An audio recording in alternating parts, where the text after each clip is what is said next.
President Trump signaled he is open to talks with North Korea after Kim Jong-un's regime told South Korean envoys that they're willing to consider giving up their nuclear weapons and told reporters he's optimistic. But not everyone is convinced this is a breakthrough, with Director of National Intelligence Dan Coats testifying before Congress this morning. All efforts in the past have failed and has simply bought North Korea time to achieve what they want to achieve. So I'm quite skeptical about all of this.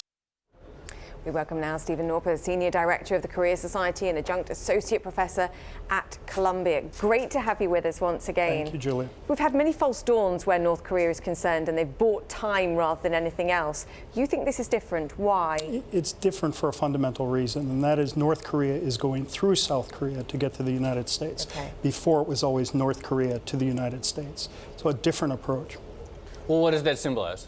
Well, what it does is it brokers the alliance. So the United States has a 70-year relationship with South Korea, and it's the South Korean president, Moon Jae-in, who's really leading the process here. So it's Kim Jong-un relating through him to Donald Trump, and that may have a different type of impact. We'll have to wait and see. So now there are more players involved as well, and things have to be seen through the South Korean filter. Are U.S. and South Korean interests aligned, and are North Korea and South Korea's interests aligned? Well, we're not entirely certain. Certainly North Korea and South Korea have vast differences, but they appear to be talking. The interrelationship seems to be better. But with the United States, still very strong fundamental differences.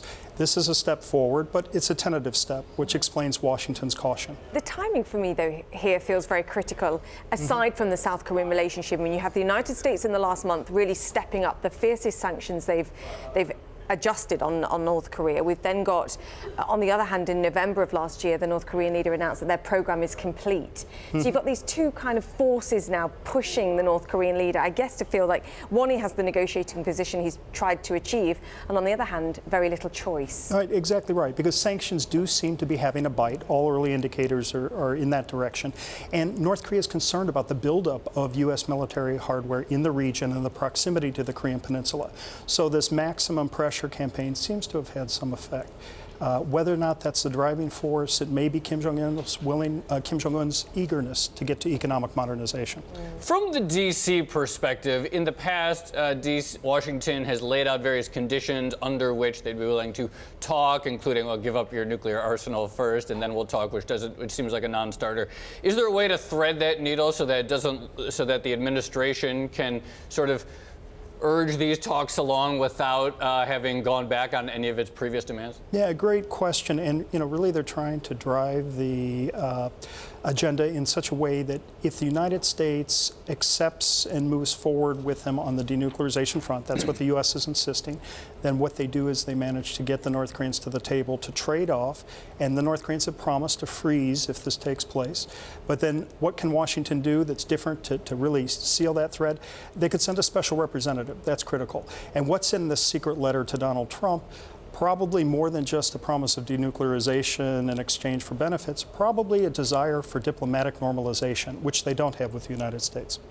Is that something the U.S. would ever be willing to concede or consider? Sure. It was part of the 1994 agreed framework, and it was the latter part, after the light water reactors, the energy assistance that was to be provided to North Korea. There were supposed to be steps toward trade and steps toward diplomatic normalization.